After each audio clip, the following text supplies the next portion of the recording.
Bienvenue à ce nouveau Ciné-Histoire série Critérion. On est rendu maintenant à notre 4e émission de ce hors-série slash série-là. Cette fois-ci, on vous présente Amarcord de Federico Fellini. Je suis toujours en compagnie de mon co-host Alexandre. Ça va, Alex? Hey, salut, ça va bien, toi? Oui, Ça fait ça longtemps va. qu'on s'est pas vu.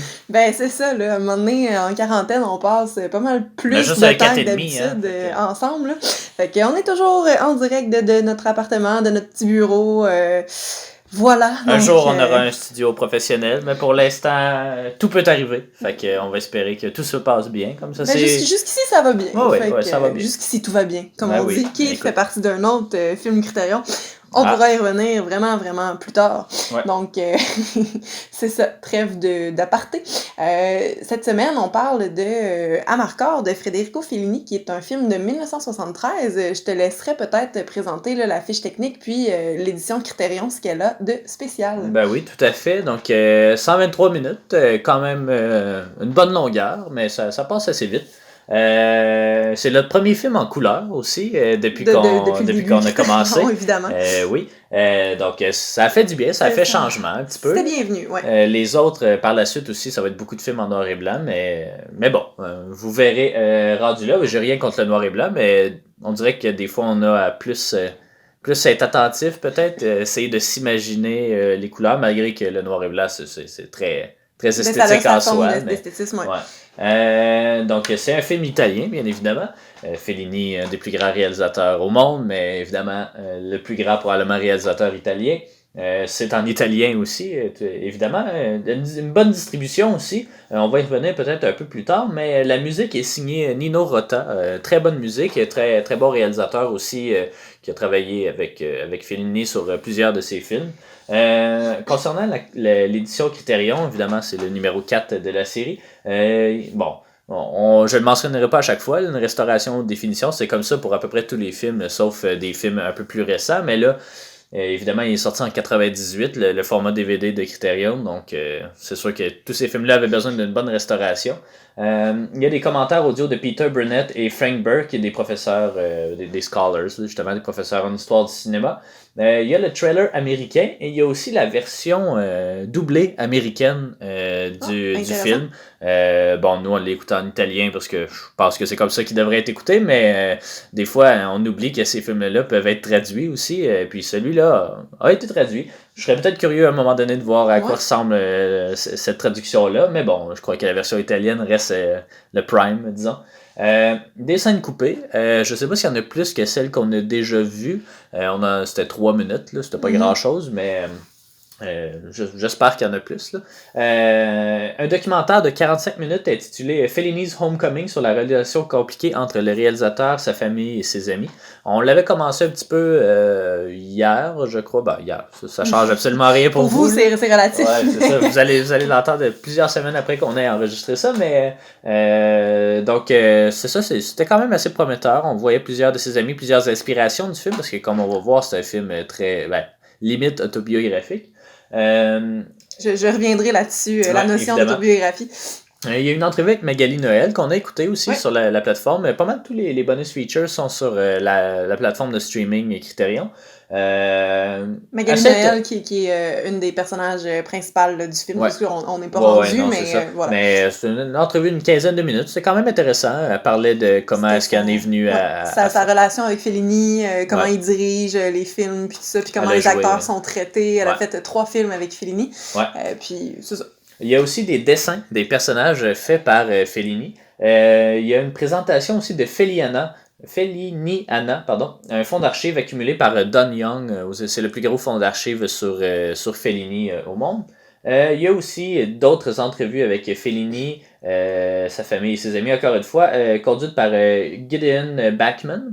Il y a une démonstration de la restauration du film aussi qu'on a vu aussi. C'était quand même impressionnant, mais ça l'était plus peut-être pour... parce que 73, c'est quand même assez récent. Oui, il y avait des petites taches de couleur. Il y avait c'est des problèmes, ce qu'on appelle du son là, au cinéma. En fait, c'est des taches, des espèces de pixels qu'on voit sur la bobine de film qui ont été corrigés. Puis le film, en général, est très très beau aussi. Ouais. Là, il a bien Il est vieilli. super clair, Ouais, il est pas ouais. granuleux, Ouais. c'est super bien fait. Là. On remercie évidemment Criterion Ouais. d'avoir de faire ça film après film. Et en fait, le livre qui est dans la pochette, c'est un essai de Sam Rody, auteur de nombreux livres sur le réalisateur. On pourrait peut-être, je te laisserai la lourde tâche de résumer ce film-là, qui est pas évident quand même. Non, effectivement, en fait, c'est le premier là, de nos 4 films qu'on a présentés qui est complètement différent des autres. Faire le résumé de celui-là, ça a été plus difficile parce que je vais commencer par vous expliquer. En fait, ce film-là est construit sous forme de plusieurs vignettes, plusieurs scénettes qui ont toutes la même trame de fond. C'est une année dans la vie d'un village italien. On commence à l'arrivée du printemps, puis on termine à l'arrivée du printemps prochain. Oui. Ouais, le village, je vois que c'est ça, c'est Borgo San Giuliano. Mais ce serait basé en fait sur le village natal de Fellini, qui est Rimini, en fait, dans le nord de l'Italie. Tout à fait. Donc, c'est ça. Puis, il n'y a pas vraiment d'histoire dans ce film-là. En fait, on suit, là, évidemment, il y a un personnage principal qui se nomme Tita, qui est souvent comparé à Fellini adolescent. On suit lui-même, sa famille, ses amis, mais aussi tous les adultes du village, les professeurs, le prêtre, les propriétaires de tabagie, de salons de coiffure. Honnêtement, là, on suit tout le monde. Donc, c'est sûr que c'est plus centré sur Tita, sa famille, ses amis, mais il n'y a pas vraiment là, d'histoire qui se forme dans ce film-là parce que c'est vraiment juste des courtes scènes qui font juste comme qui montrent ce que c'était d'habiter là, puis cette année-là, qu'est-ce qui se passait en Italie. Fait que c'est à peu près ça, mais on peut quand même vous nommer là, quelques points, donc c'est ça. Avant même, c'est important de préciser que ça se passe dans l'Italie des débuts des années 30 probablement. Donc, avec la montée des fascistes, du parti fasciste de Mussolini, évidemment. Voilà, c'est ça, c'est pas... juste préciser. Non, c'est bon. Je pense que c'était quelque part là-dedans, mais c'est pas grave. Donc, c'est ça. Comme je disais, on commence au début du printemps, à la fin de l'hiver. Ce qu'on nous fait comprendre, dans le fond, c'est qu'il y a comme... là, écoutez, c'est apparemment des graines de peuplier, là, mais ça ressemble à des boules de... Mon Dieu, de pollen, de coton, de pollen, puis ça, qui volent dans les airs. Puis là, on voit un couple en train d'étendre leur linge avec des cintres, précisons-le, sur la corde à linge. Oui, on va préciser sur les cintres. On trouve ça assez comique. C'est juste que sur notre 4e film Criterion, c'est le 3e. Il y en a 3, ouais. C'est le 3e où il y a des cintres qui sont visibles, qu'on remarque. C'est ça, on les remarque, donc c'est touchant. Je sais pas si ça va se produire dans plusieurs des films, mais bon, c'est juste que, je sais pas, dans les deux autres... ça, puis ça nous a marqué. Fait qu'on a commencé à faire une petite liste là, des occurrences de cintres dans les films de Criterion. Il n'y en avait pas dans Seven Samurai, évidemment. Mais dans La Grande Illusion et dans Lady Vanishes, c'est quand même assez... Il y avait des cintres. Il y en a encore dans Marcor, mais bon, c'est ça. Donc, il y a ce couple-là. Le film vraiment s'ouvre là, sur ce couple-là qui étend son linge sur la corde à linge, puis voit justement les graines de peuplier, là, dirons-nous. Puis là, pour eux, ça annonce, dans le fond, l'arrivée du printemps. À chaque fois qu'on voit ça, il y a comme un petit dicton italien, là, comme quand on les voit, c'est la fin de l'hiver, genre, approximativement, là. Donc, on commence fête, là. Un bûcher. Puis, c'est ça, après ça, ce même soir-là, dans le fond, là, on comprend qu'il y a une tradition au village qui est pour célébrer, justement, la fin de l'hiver, l'arrivée du printemps, qui est un espèce de gros feu de joie dans une place publique ils mettent plein d'affaires là-dedans, là. Il y a plein de pailles, il y a des chaises, il y a des je sais pas s'il y avait des livres, mais en tout cas, il y a des objets. Ils font brûler une sorcière aussi en épouvantail, je sais pas trop quoi. Là. Ça fait penser un peu au feu de la Saint-Jean, là, mais un peu plus mystique. C'est comme un gros amas là, de paille avec plein d'objets là-dedans, hétéroclites, puis tout le village se rassemble autour de ça, regarde ça, puis ils ont beaucoup de plaisir. Fait que c'est comme ça qu'on nous ouvre le film. Là. Donc, à ce feu-là, on rencontre Tita, ses amis, évidemment, avec qui il y va. Il y a aussi la prostituée du village, je me rappelle pas de son nom, mais c'est une blonde qui est assez énergique, a l'air d'avoir un peu de problèmes autres, là, est particulière quand même, beaucoup d'énergie. Mais c'est très, très, très bonne. Je crois qu'elle avait joué aussi dans d'autres films de Fellini. Là. J'essaie de retrouver son nom, malheureusement, là, mais... Ben, c'est bon, mais ouais, c'est ça. Elle est pas si centrale, mais elle est quand même ben, on la marquante. voit quand même à plusieurs moments, à plusieurs reprises dans le film, mais c'est ça, en fait, ce qu'on remarque là, dès le départ, c'est que tous les adultes, moins les adolescents là, qu'on suit, mais tous les adultes de ce film-là ont vraiment des personnalités très caractéristiques puis très différentes les unes des autres aussi.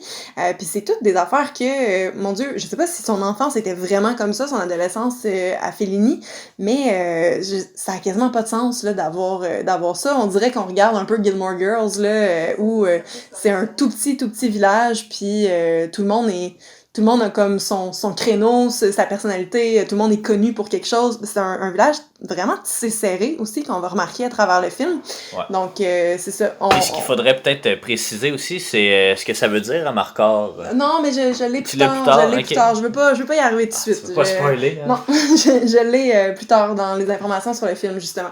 OK. Là, je pense que t'avais peut-être trouvé... Ouais, ben c'est la prostituée, c'est la Volpina, en fait, qui est... C'est ça. Elle est très très bonne. L'actrice qui la joue, là, c'est Josiane Tanzil. Tanzil, peut-être. Ouais. Il y a beaucoup de... Tanzili, pardon. Bon, elle doit être italienne, effectivement. Magali Noël, bien qu'elle parle italien, est française d'origine aussi. Là. Je te laisse poursuivre. Oui, c'est bon. Donc, c'est ça. On rencontre tous ces adultes-là. Donc, la prostituée, il y avait aussi le menteur du village là, qui aime bien raconter plein d'histoires farfelues.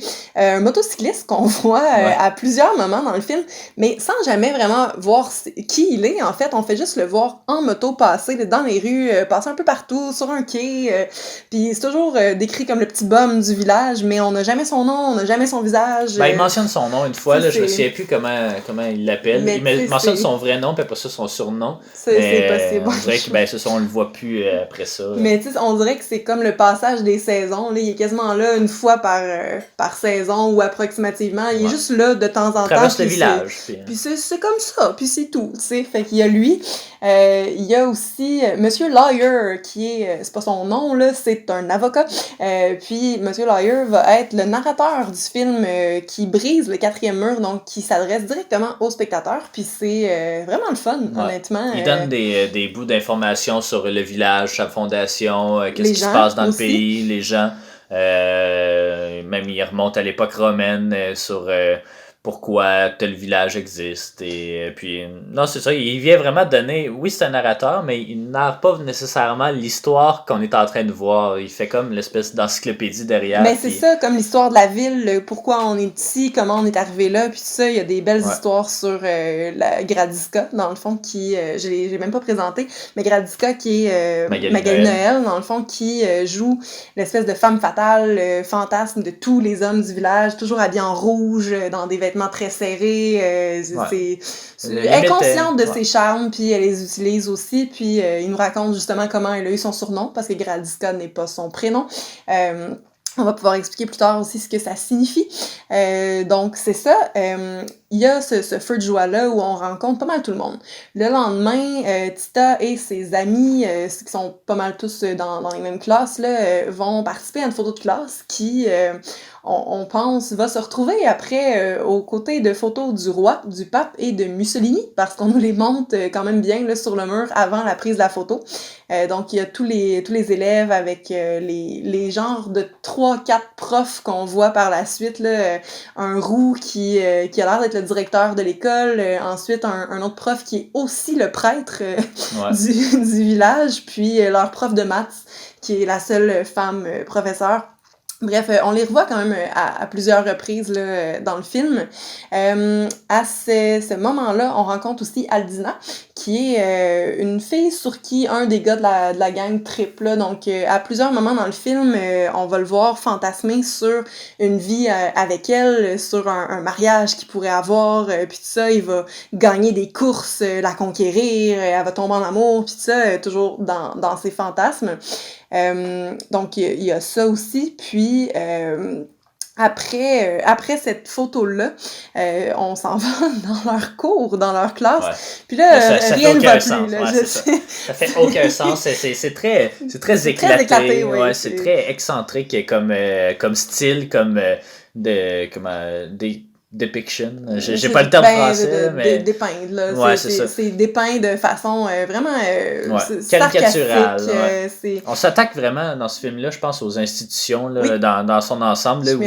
Oui, l'éducation, il y a aussi le mariage, la politique, la religion, et tout y passe littéralement. Le mariage, Fellini avait pas ça dans son estime, disons. Il a dû être très critique. C'est notre premier film de Fellini, donc on sait pas. Je crois pas que ce soit si représentatif de son œuvre que ça, mais tu sais, c'est vraiment particulier, cette espèce d'autobiographie-là. Lui-même, toute sa vie, il va deny le fait que ce soit une autobiographie. Mais bon... Mais il remarque quand même, je peux le dire plus tard, là, mais il remarquait quand même, il a dit oui au fait que ça ressemble à son enfance, son adolescence, sur certains points, mais il a toujours effectivement denied, renié le fait que ce soit une autobiographie pure et simple.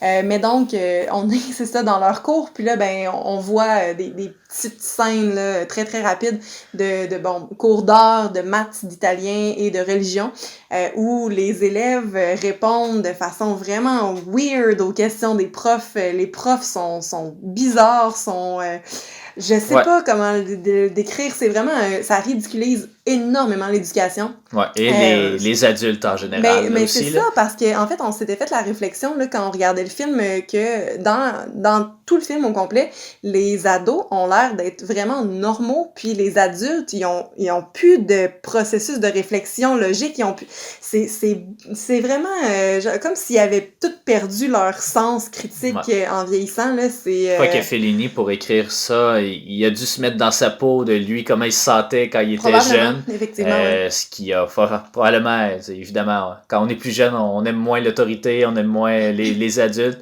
Donc, je crois que ça a quand même ça a eu un impact assez considérable sur la façon dont il voulait représenter son village. Puis d'ailleurs, il y a toujours, j'en reviendrai un peu plus loin, mais il y a toujours cette relation amour-haine-là avec son village d'origine. Je sais pas si t'en parles, tu vas en parler un peu plus loin. Sinon, je le pluggerai. Mais oui, je peux le plugger tout de suite. En fait, c'est ça, il a jamais vraiment voulu retourner à son village d'origine, soit parce qu'il avait peur de show off un peu, là, je sais pas comment le dire, mais... de se vanter. Ouais, c'est ça, c'est qu'il voulait pas que les gens de son village croient que c'est ça, il a une tête enflée nécessairement, mais ça faisait en sorte qu'il retournait pratiquement jamais, puis quand il retournait voir ses amis, c'était la nuit souvent. Donc, il restait une nuit, puis après ça, il repartait le lendemain matin. Puis, donc, il y a toujours eu cette relation amour-haine-là, puis je crois que on la sent un petit peu, là, tu sais, sans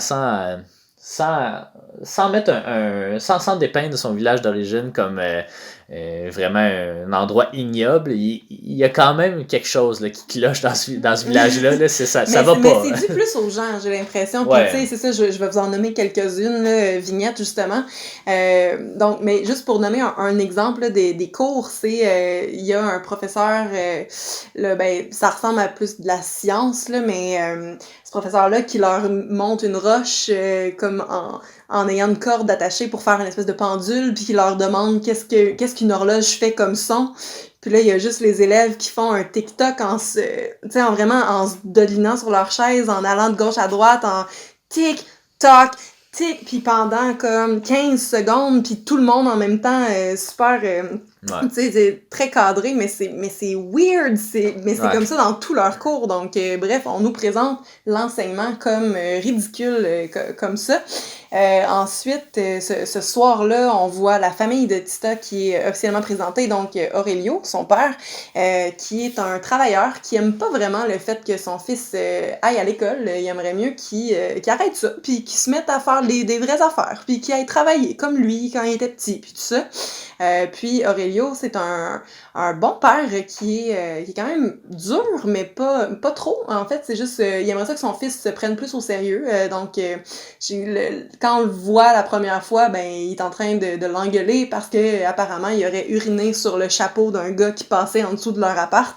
Puis Tita trouve ça bien drôle, mais son père est vraiment fâché, là. Donc, c'est le genre de dynamique familiale qu'on voit, là. Les parents sont sur le bord du divorce. Quasiment, oui. Je sais pas si le divorce était si commun non plus dans les années 30, là, mais en même temps, on sent qu'il n'y a pas beaucoup d'amour, là. Mais c'est ça, je pense pas qu'il soit nécessairement sur le bord du divorce, mais il y a comme une espèce de tension italienne, là, où ils sont toujours en train de s'engueuler, puis mais c'est comme les Français. Comme un gros spectacle, en fait, là, tu sais, j'ai pas l'impression que que ça vient du fond du cœur, c'est pas de la vraie haine, c'est pas des vraies engueulades, c'est juste des scènes de la vie, puis c'est comme ça, puis c'est une famille italienne, puis on continue. Puis à ce moment-là, ben il y a aussi les enfants là, qui continuent de manger leur soupe pendant que les parents s'engueulent l'autre bord, puis il y a l'oncle qui est là aussi. On comprend pas trop qu'est-ce qu'il fait là, puis tout ça, mais toute la famille est ensemble, puis c'est ça l'important. Ouais. Fait que c'est à peu près ça. Puis après ça, ben le lendemain, il y a rapidement là, la bande, dans le fond, j'ai pas trop compris s'ils s'en allaient à l'école ou si c'était la fin de semaine puis ils s'en vont à l'église, parce que là, ben c'est ça, c'est un de leurs profs qui est aussi le prêtre du village, mais tous les gars de la bande vont se confesser, soit dit en passant, pas dans une petite cabine de confession, là, mais à la vue de tout le monde, faut pas que tu parles trop fort parce que tout le monde est sur un banc à côté, puis c'est vraiment particulier parce que le prêtre leur parle de masturbation, puis il est comme vraiment curieux, là. Mais en fait, le prêtre, il a l'air détaché un peu, tu sais, il écoute la confession, puis il fait autre chose en même temps, il y a des travaux, puis là, il revient, puis il y a un certain moment aussi où on n'est pas trop sûr s'il se confesse vraiment, le Tita, ou si c'est dans sa tête. C'est vraiment une voix off, là, c'est vraiment une voix off, c'est en italique dans les sous-titres, fait qu'on mais des fois, que... après ça, le prêtre, il répond, par exemple, là, puis... Donc, c'est vraiment une bonne critique. C'est autant au début, on critiquait l'éducation. Cette fois-là, c'est la religion. Ouais. Vraiment, je sais, puis surtout, la religion en Italie est quand même assez importante. On sait bien, c'est le siège du Vatican. Mais voilà. C'est ça. Là, il y a une belle critique là, mais une critique... c'est ça, on parle de masturbation notamment. Là, puis, mais en fait, c'est que le prêtre va prescrire quasiment, c'est pas des Je vous salue Marie, là, mais on se comprend, là. C'est ça.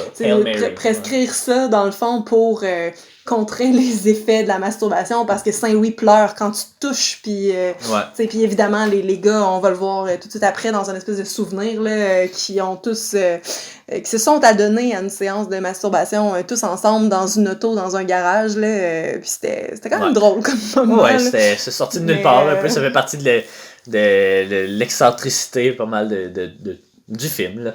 Voilà, donc c'est ça, fait que là on s'attaque un petit peu plus à ça, puis ben là, tu sais, vous allez comprendre, en fait vous comprenez déjà là que on aurait pu aller vraiment loin dans ce résumé-là, parce que c'est juste ça, tu sais, c'est juste des enchaînements comme ça. C'est essentiellement les 20 premières minutes, ça? C'est à peu près, tu sais, puis c'est dur de faire un résumé de ce film-là, mais tu sais, dans le fond, ce qu'il faut comprendre, c'est qu'on suit les gars, la famille, puis il y a un oncle aussi qu'on va aller chercher qui réside dans un asile, on va le chercher pour une journée là, pour avoir du fun en famille. Puis tu sais, on est introduit à ce personnage-là. Il y a évidemment c'est une année dans la vie de tout le monde, donc il y a des naissances, des morts, il y a des mariages, des célébrations, puis tout ça. Il y a une parade l'été, une belle parade. Justement, ça, on pourrait en parler. C'est une belle critique aussi. J'en avais parlé un petit peu. Mais bon, il y a là où on critique le pouvoir politique, en fait, c'est que Mussolini vient au village, fait une procession, j'imagine, puis là, on a un gros arrangement floral de sa tête en gros plan. Ben, je pense que c'est des fleurs, non? C'est pas... Mais on le voit pas assez proche, là, mais c'est un des deux, là. Soit un arrangement floral. En tout cas, c'est surréaliste, cette espèce de parade-là qui fait aucun sens. Puis là, quand Mussolini fait finalement son entrée, il y a comme, je sais pas, il va y avoir des voitures, je sais pas trop quoi, mais il y a plein de gaz qui vient comme inonder essentiellement le parcours, fait qu'on le voit pas vraiment, mais non, c'est ça, c'est vraiment surréaliste cette parade-là. Puis là c'est ça qui était confus un peu, parce qu'à ce moment-là, on avait juste un narrateur, Monsieur Lawyer, puis là, après ça, les gens de la parade se mettent à eux-mêmes narrer un peu la montée du fascisme en Italie.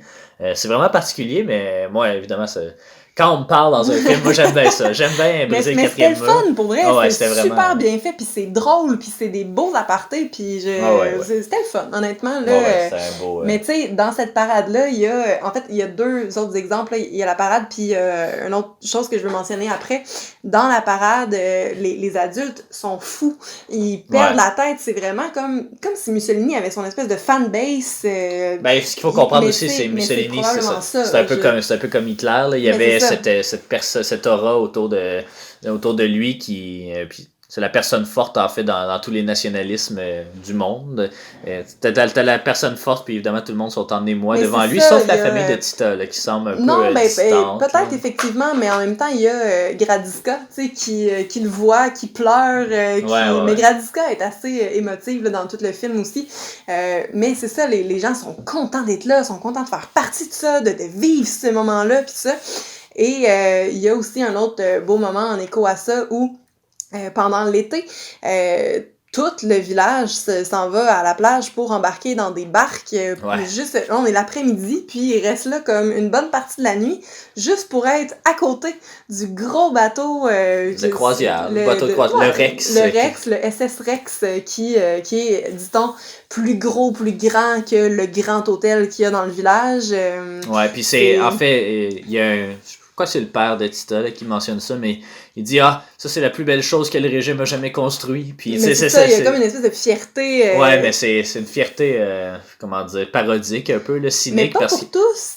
Non, pas pour tous, clairement, du point de vue de Fellini, mais... que ce soit les adultes, là, je me souviens pas d'avoir vu d'adolescents là, dans ce moment-là. Les gars étaient là aussi, mais on se concentre surtout sur Gradiska, encore une fois, qui pleure sa vie et salue le bateau, donne des becs dans le vide. Tu sais, c'est vraiment style Titanic au début, là, mais là, sont dans l'eau, là, avec le bateau. Dans sa petite barque à côté du gros navire là, qui garoche de l'eau. Puis, c'est un beau moment aussi. C'est un des nombreux moments mémorables de ce film-là, là, des espèces de gros décors extravagants. Le grand hôtel aussi, il y en a plusieurs. Mais la scène dans le grand hôtel est extraordinaire. Là.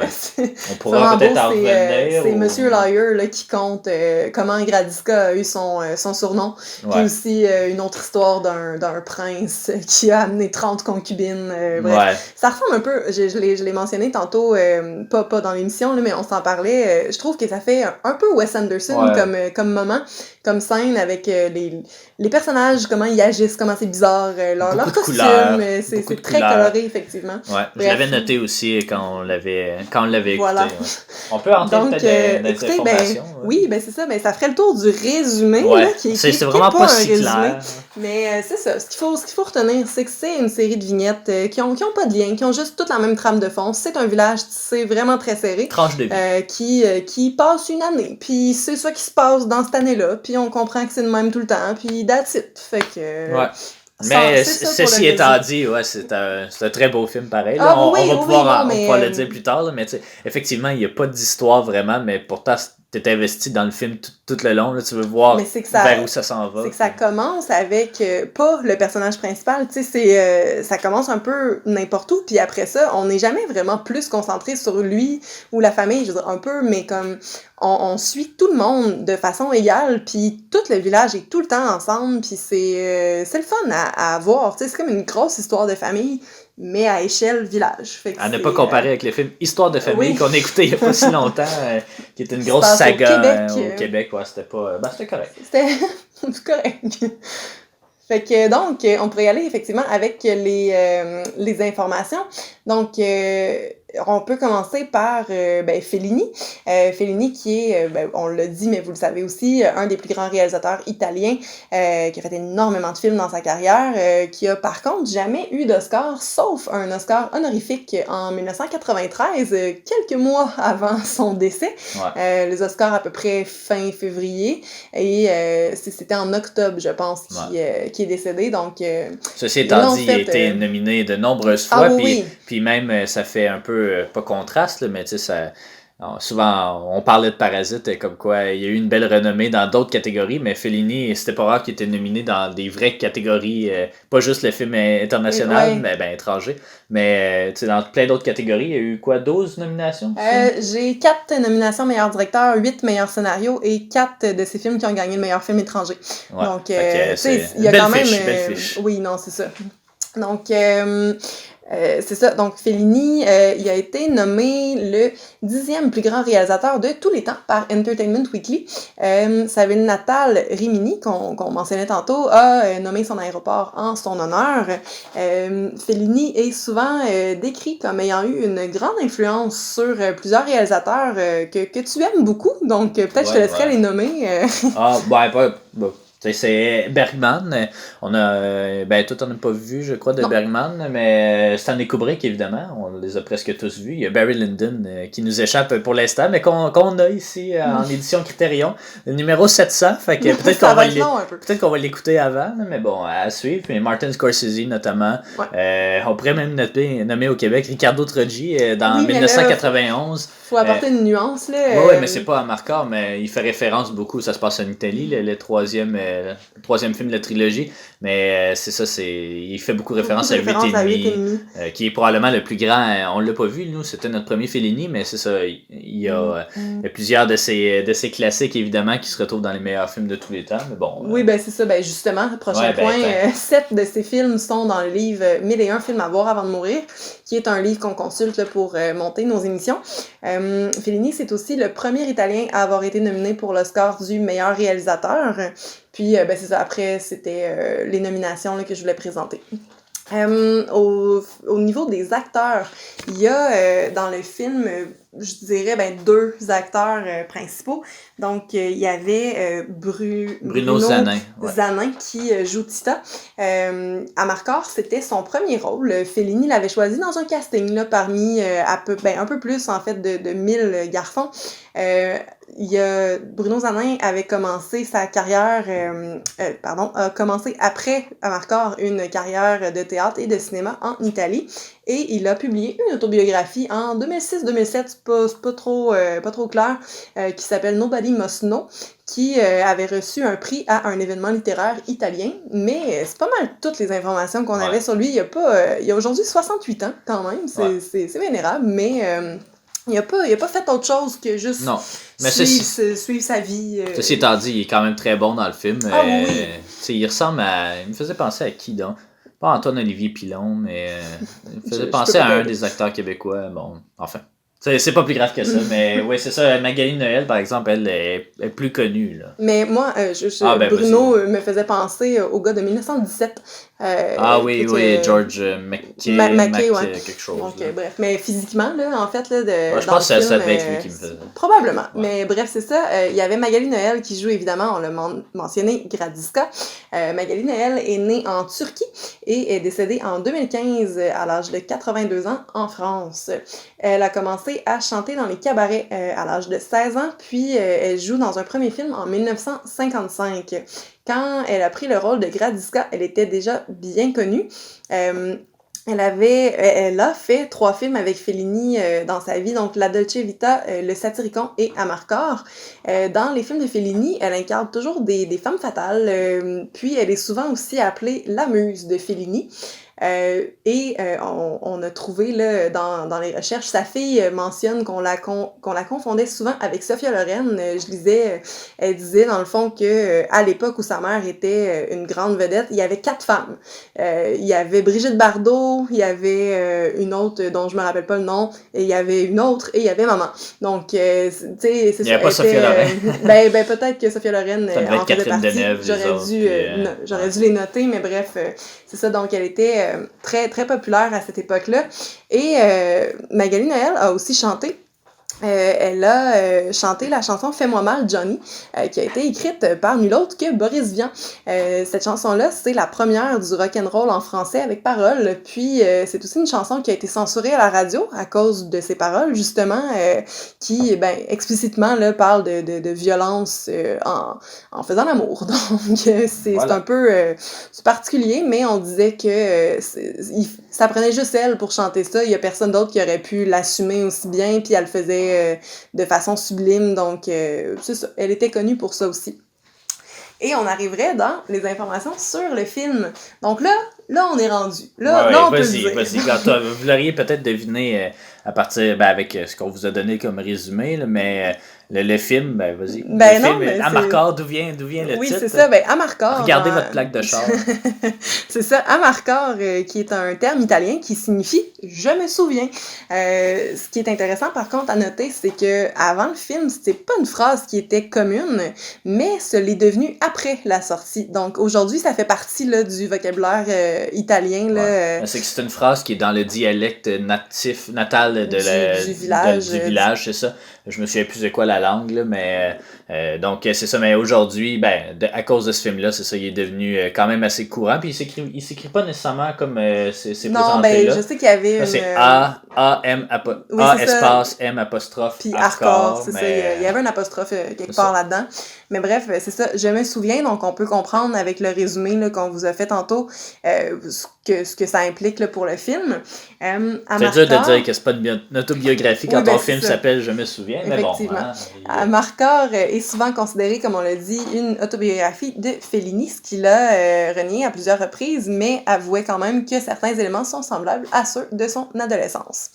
Le film, c'est le premier à avoir eu une sortie en format Letterboxd en 1984, qui a ensuite été suivi par 8 mois plus tard par Manhattan de Woody Allen.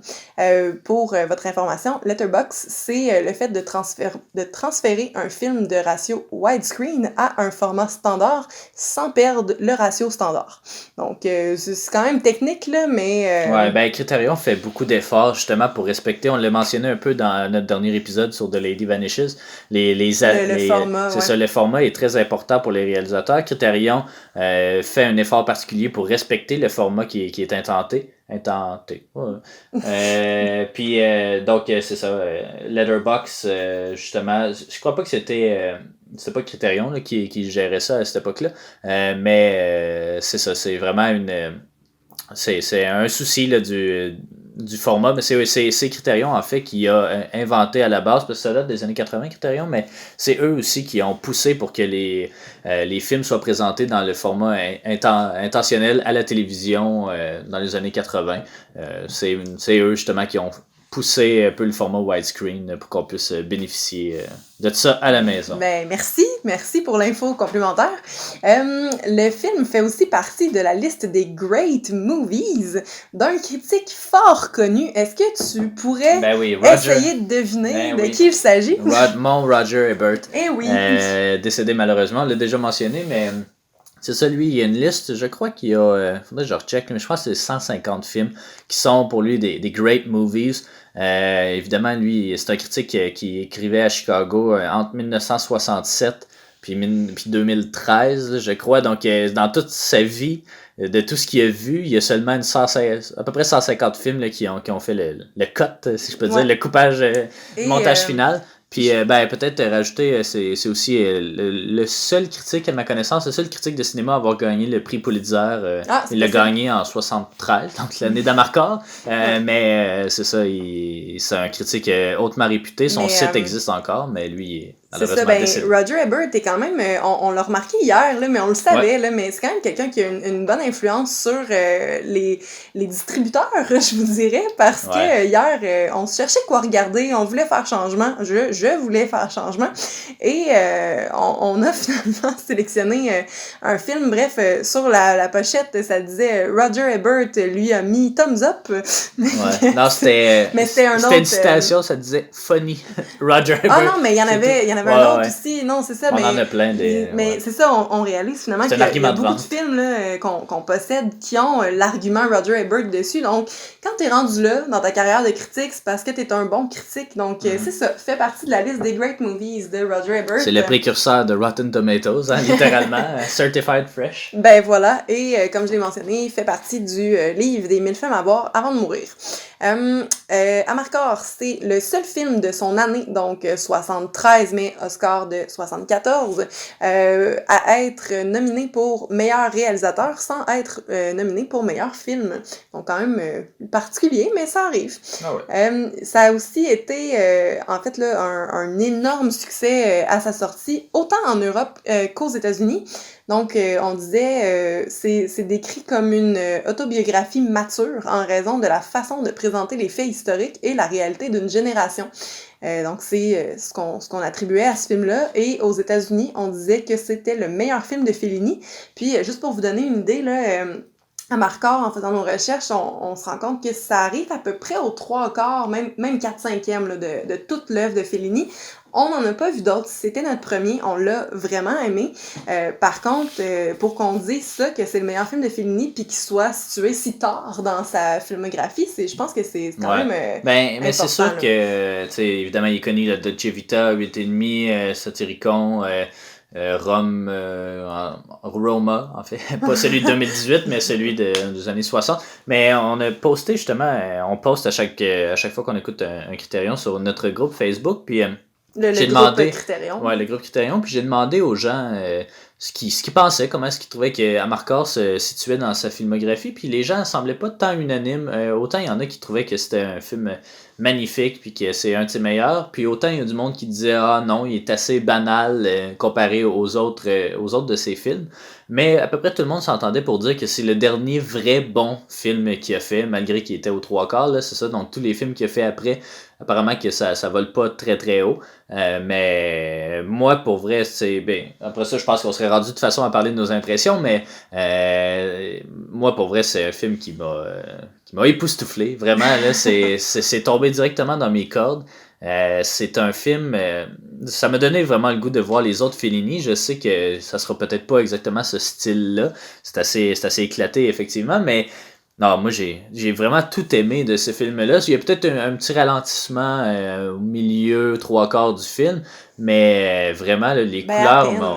Tu sais, c'est... Ben, je l'ai noté un petit peu, c'est ça, quand ils vont chercher son oncle, justement, là, puis en tout cas, ça traîne un peu à longueur. Cette scène-là, on pensait qu'elle allait se résoudre d'une toute autre façon, puis finalement, on a été un peu déçus. En tout cas, pour ma part, oui, c'est ça, parce qu'on se disait, mon Dieu, mais ça fit tellement de la faire finir comme on aurait voulu que ça se finisse, puis finalement, on va complètement ailleurs. Puis c'est plate. Bon, vous savez pas de quoi on parle, vu qu'on l'a pas parlé de la scène, là, mais c'est ça, moi... Et effectivement, tu sais, c'est plein de petites vignettes, mais il y a des moments en particulier, justement, qui rappellent Wes Anderson, qui rappellent un plus sobre, disons, Wes Anderson, mais c'est vraiment qu'il y a vraiment une belle attention, un souci du détail de chacun des personnages, même si c'est ça, il n'y en a pas vraiment qui stand out, à part peut-être Tita, mais non, j'ai vraiment... la musique aussi. La musique y est vraiment pour quelque chose. Le Nino Rota fait un excellent travail. On va en parler aussi dans les références dans la culture populaire, là, mais la musique va souvent être réutilisée pour d'autres choses. Je crois que Nino Rota aussi, là, il avait fait la musique... c'est lui qui a fait la musique du Parrain, si je ne m'abuse. Je vais aller vérifier cette information-là. Mais moi, je l'avais découvert... je l'avais découvert dans le film Rocco and His Brother, un autre film italien de Luchino Visconti.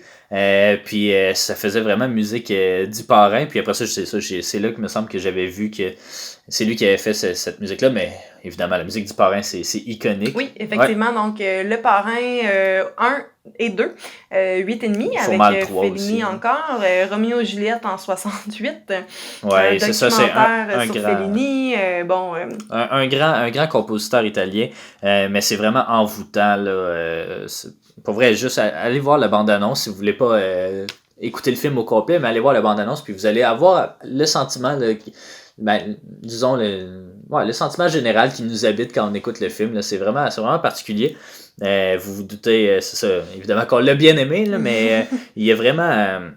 Il y a vraiment des scènes d'anthologie. Là. Je réécouterais ce film-là n'importe quand, puis je le montrerais à n'importe qui. Honnêtement, ouais, je le réécouterais aussi. C'est ça, on s'était décidé là, au milieu de notre processus de Criterion là, qui commençait.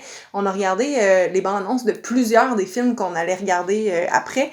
Puis honnêtement, c'était une belle bande annonce, puis ça nous a donné hâte, puis ça nous a donné le goût. Puis quand le film commence, ben c'est tout aussi éclaté puis attachant dès le départ. Puis je l'avais mentionné, je pense que ça faisait 10 minutes que le film jouait. On était dans la deuxième scène quand Gradiska va retrouver sa sœur avant d'aller au feu là, le soir, comme on mentionnait. Puis je me suis dit, si c'est le même tout le long, je veux le présenter parce que c'était le fun. On est comme amené puis investi dès le départ. C'est léger comme film en ayant quand même un fond d'attire, là. Donc on peut se douter de la lourdeur du propos, par exemple, mais c'est fait de manière vraiment douce. Donc ouais. c'est ça. C'était bien le fun. C'est un film, c'est ça, qui échappe à la norme puis qui... je sais pas comment le dire, là, mais c'est ça. Je pense qu'il fait vraiment un contraste avec les autres films de Fellini qui sont plus modernistes, plus réalistes.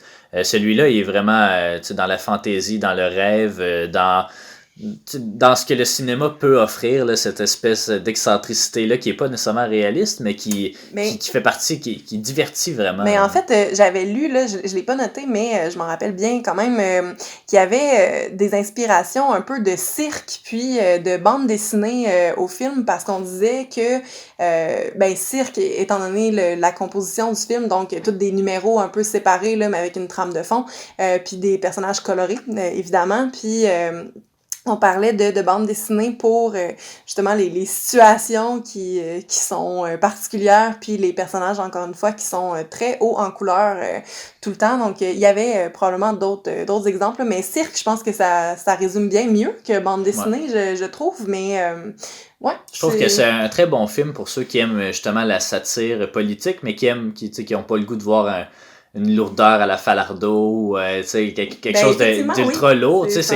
C'est aussi revendicateur, mais tout en étant ultra léger puis quasiment relayé en trame de fond. Moi, j'ai trouvé ça brillant, justement, comment est-ce qu'on peut juxtaposer ces deux éléments-là, c'est la fantaisie, puis un peu comme, tu sais, Jojo Rabbit. Jojo Rabbit, on l'a vu. Je l'ai vu 2 fois, c'est pour ça. Mais Jojo Rabbit, c'est ça, c'est la satire, mais c'est plus éclaté, Jojo Rabbit, que celui-là, je trouve. Oui, puis non. Je trouve dans que les premières 20 minutes. Le propos est plus gras, là, plus sharpie dans Jojo Rabbit. Là, il faut exprès pour te dire que les nazis sont pas bien. Ça, c'est méchant, les nazis. Heil Hitler, tout le monde. Heil Hitler. Mais oui, pour revenir à Markov, peut-être, je pense que vous comprenez qu'on l'aime. Là. Il est pas exempt de défauts, puis je crois pas qu'il va plaire à tout le monde nécessairement. Là. Je sais pas si mes parents aimeraient ça tant que ça. Là, peut-être, là, c'est un peu bizarre, puis il se passe rien au final, mais on dirait qu'on veut pas qu'il se passe quelque chose. On veut juste... c'est ça. Mais il se passe rien, sauf que, ça me faisait aussi penser un petit peu à tous les coming of age là, qui existent. C'en est pas un, nécessairement, mais peut-être en même temps. Mais justement, dans ce genre de film-là, il y a jamais vraiment d'histoire. Il y a pas... c'est un croquis. On capture un moment et on présente ça sans se forcer à inventer des histoires. Puis j'aime ça, ce genre de film-là. Je trouve que ça fait changement. Puis c'est ça rappelle un peu Dazed and Confused, quoique là, c'est juste une nuit, en fait. Mais tu suis plein de personnages. Je sais que tu l'as moins aimé, là. Non, c'est un critérium. Tu vas avoir ta chance de t'exprimer. Ouais, mais j'ai pas adhéré particulièrement, mais Ben, tu sais, c'est une série de vignettes, là, qui se passe. C'est le même principe, mais c'est sur une nuit plutôt qu'un an, là. Mais bon, vous voyez le genre, là, des films pas anecdotiques, mais segmentés. Quand même, c'est ça. Des mosaïques, là. Des mosaïques, effectivement. Donc, on pourrait y aller avec... voulais-tu passer aux références dans la culture populaire? À moins que tu aies autre chose à rajouter. Non, c'était ça, mais veux-tu les présenter, en fait? OK. Ouais, je pourrais bien faire ça. Je pourrais intervenir. Il fait... en fait, Woody Allen a la vilaine tendance, en fait, à reprendre des films de Fellini dans ses propres films, faire des espèces de remakes, mais adaptés à sa situation. Donc, à Marquand, il fait pas exception. Il en fait, parce qu'il fait le même genre de film, cette espèce d'autobiographie familiale là, mosaïque d'histoire avec le film Radio Days qu'on a vu il y a quand même assez longtemps que j'avais pas aucun souvenir, mais moi j'avais trouvé ça ordinaire un peu, mais bon, donc le film de 1987, c'est le même genre de construction à peu près. Un film qu'on a écouté il y a pas longtemps, d'ailleurs, qui fait partie de Criterion, Y tu mamá también, d'Alfonso Cuarón. Et là, l'écho est quand même particulier. Là, mais... On s'attendait pas, on l'avait dénoté parce qu'on l'écoutait dans la même semaine, là, mais on l'a retrouvé sur d'autres sites, donc on s'est dit on va le mentionner, mais c'est une scène de masturbation publique, on va dire ça comme ça. Là. C'est que les gars sont ensemble, dans le fond, dans de la même façon que... C'est ça, dans Marcor, ils sont dans une voiture, les 4. Ils sont dans une auto dans le garage, mais ils sont plus que 4, là, ils sont genre 6. Non, ils sont 4, mais là, tu peux pas rentrer 6 personnes dans l'auto. Non, mais c'était... Non, ils sont 4 ou 5, puis alors que dans Y tu mamá también, c'est Gaël Garcia Bernal, puis Diego Luna qui se masturbe sur des tremplins de piscine publique. Piscine publique où ils s'amusent à se battre, là, celui qui reste le plus longtemps dans l'eau, là, c'est comme leur compétition, là, mais il y a personne, par exemple, qui sont pas collés un sur l'autre non plus. C'est pas de l'exhibitionnisme, là, mais c'est ça, on avait tiré le parallèle aussi. Ouais. Bon, ben celui-là, je vais te laisser le présenter. Ah non, mais écoute, honnêtement, je l'ai trouvé dans les recherches, mais honnêtement, je ne me rappelle pas de ça, mais apparemment qu'il y aurait un poster du film dans Princess Diaries 2, donc Royal Engagement, donc ce film avec Chris Pine, qui est la suite du premier, là, dans lequel elle se marie, finalement. Donc, il y aurait le poster du film, puis je trouve ça particulier d'avoir mis le poster de ce film-là dans un film de ce genre-là, mais ça a l'air que ça existe. Fait qu'il y a ça, puis on avait lu aussi, je les ai pas notés parce que c'est des choses qu'on connaît pas, là, mais il y en avait là, des références. Il y avait beaucoup de films ou de séries où on avait le poster du film, justement, où il en parle, où j'ai lu dans un film quelconque où c'est des moines, puis il y a un des moines que c'est son film préféré, puis encore là, je trouve ça vraiment particulier parce que j'ai pas l'impression que ça marche, là, il y a comme un clash là-dedans, mais bref, ça existe aussi, donc c'est ça. Ouais. Sinon, il y a la musique d'Amarcord qui est réutilisée en intégralité dans un des épisodes de Curb Your Enthusiasm avec Larry David. Quand Larry est au paradis. J'avoue que j'ai pas. Je l'ai pas quand ça joue à la télé, là, mais je suis pas un grand fan de la série, malheureusement. Larry David, c'est le créateur de Seinfeld aussi, là, puis il joue son propre personnage, mais ultra satirique. C'est pas un show que j'apprécie particulièrement, mais bon, à un moment donné. C'est la musique, toi, qui la musique, c'est ça, c'est très clownesque. Un peu comme dans Marcor, au final, mais on dirait que ça fit pas. En tout cas, ça me tape ses nerfs, là. Mais bon, puis, peut-être que je ferai un effort pour cet épisode-là. Voilà.